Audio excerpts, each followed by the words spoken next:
Mythical creatures are everywhere in folklore.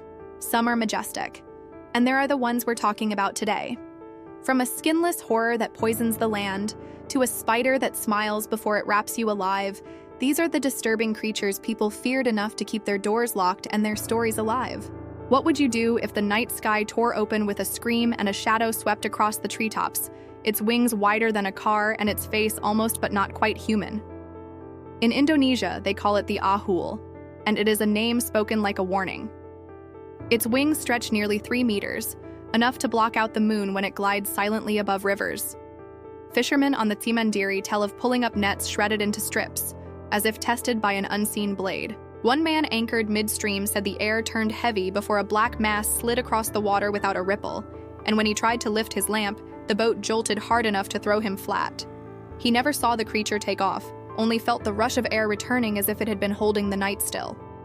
Old hunters swear the Ahool cries 3 times, each closer than the last, and by the 3rd, it is too late. A school teacher from a village upriver once ignored the first cry, thinking it was just an owl. When the second came, it was louder and sharper. By the time she heard the 3rd, something passed over her roof, and the next morning, the chickens were gone. The net poles along the riverbank snapped in half, as if by an enormous hand. In this place, looking up can be the last choice you make, because here, eye contact is an invitation. From the damp heat of the jungle to the salt-bitten winds of the Orkney Islands in Scotland, the ground itself feels safer until you meet the Nuckelavee. Imagine a horse with a human torso fused to its back, not sitting like a rider but growing out of it, every muscle and vein exposed, glistening with seawater. The smell arrives first, rot, salt, and something metallic. Islanders say its breath carries sickness, killing crops and livestock in hours. They learned long ago that the only thing it will not cross is fresh water. That is why every child grows up knowing where the nearest stream is. A midwife once said she was returning home with a pail of water on a freezing night when she saw steaming hoofprints on the frost ahead of her. She turned and ran into the nearest river, standing knee-deep in the icy current until dawn. Others tell of entire herds found dead overnight. No wounds, no blood, only the lingering stench and the blackened grass where it had passed. The Nuckelavee does not chase. It closes the distance at a steady, unstoppable pace, and if you do not know where to run before you see it, you will not run at all. In South Africa, storms are not always natural. The Impundulu is a bird the size of a man, black-feathered until lightning strikes, revealing a metallic sheen. Some say it serves a witch, hunting on her command, while others claim it acts alone, feeding on blood and striking where it pleases. It travels with thunderheads, and witnesses speak of lightning landing in deliberate, evenly spaced lines. A herder once watched 3 bolts march across a ridge like giant S footsteps before his kraal erupted into flames. The smell of scorched wood and wet iron lingered for days. Farmers know that when animals panic before the first thunder, it may not be weather approaching, but the Impundulu itself. In one village, elders still tell the story of a man who mocked the legend during a drought.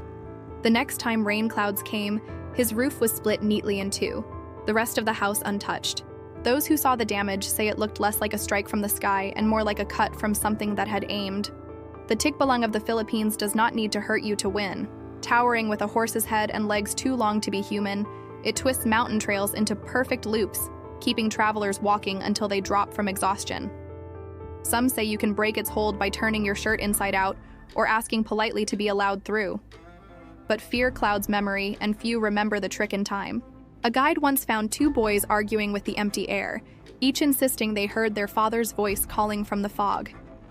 He clapped his hands and shouted at the unseen presence to leave, and the voice stopped instantly. The fog thinned, revealing the same crooked tree they had passed an hour earlier. In another account, a group of loggers vanished for 2 days before staggering back into camp without a single cut of wood, claiming they had been walking toward camp the entire time. The Tikbalang does not chase its prey, it waits for them to surrender to their own confusion. In the high forests of the Dominican Republic, La Ciguapa moves between shadows. Her hair falls like a cloak to her knees, her feet point backwards, and her footprints are lies that lead you deeper into the wild. She is beautiful in a way that makes you forget caution, speaking softly, never breaking her gaze. Men who follow her do not come back. A fisherman swore he saw her standing in the tree line at noon, her hair shifting in the breeze while the forest behind her stayed still. She turned without a word, and he followed for what felt like minutes. When he came back to his senses, it was dark, and he was standing on a cliff miles from his village. In other tales, she appears at the edge of farms during harvest, watching, waiting for someone to wander after her. The trap is simple. You walk because you want to, and you never realize when the forest closes behind you. In Japan, the Jorogumo waits by rivers and streams, appearing as a woman combing her hair or playing music. She does not rush her prey. You step closer, and silk threads cling to your skin. By the time you notice, she has changed. Her body stretches, her limbs split into 8, and her silk multiplies, wrapping you tight. Some say she sends smaller spiders to watch her chosen victim days before she appears, learning their habits so escape becomes impossible. A carpenter in Gifu once found silk in his rafters that never gathered dust. Weeks later, his apprentice disappeared without a sound. The next morning, the silk was gone. In some regions, parents warn children not to approach women sitting alone by water, no matter how harmless they seem. The Jorogumo hunts with patience, and patience always wins. In the frozen forests of North America, the Wendigo moves between the trees like a shadow that has weight. It is tall and skeletal, skin stretched thin and splitting in the cold, eyes burning deep in its skull. It was once human, cursed by the act of eating human flesh in desperation. That hunger becomes endless, and every bite makes it stronger, not weaker. Hunters speak of hearing their names called from the tree line, the voice belonging to someone they love, but carrying a pause in the wrong place, a breath that does not belong to the living. Those who follow rarely return, and if they do, they are no longer themselves. A trapper tells of ignoring his brother's voice for 3 nights while snow piled against the cabin. On the 4th, the voice stopped. In the morning, he found footprints leading away into the forest and none returning. In some communities, the Wendigo is more than a warning, it is a rule.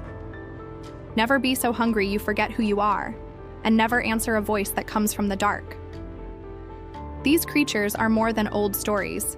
They are proof that the world has always had places where you are not in control, where something older and hungrier decides the rules.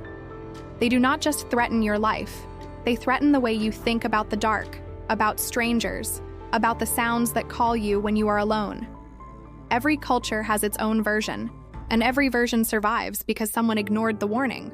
You might never meet the Ahool above the river or see the Nuckelavee on the shore, but you will hear something someday. A voice, a step, a shift in the air that feels wrong in a way you cannot explain. That is the moment these legends were made for. Not to entertain you, to make you stop, to make you turn away before the thing in the dark realizes you have noticed it.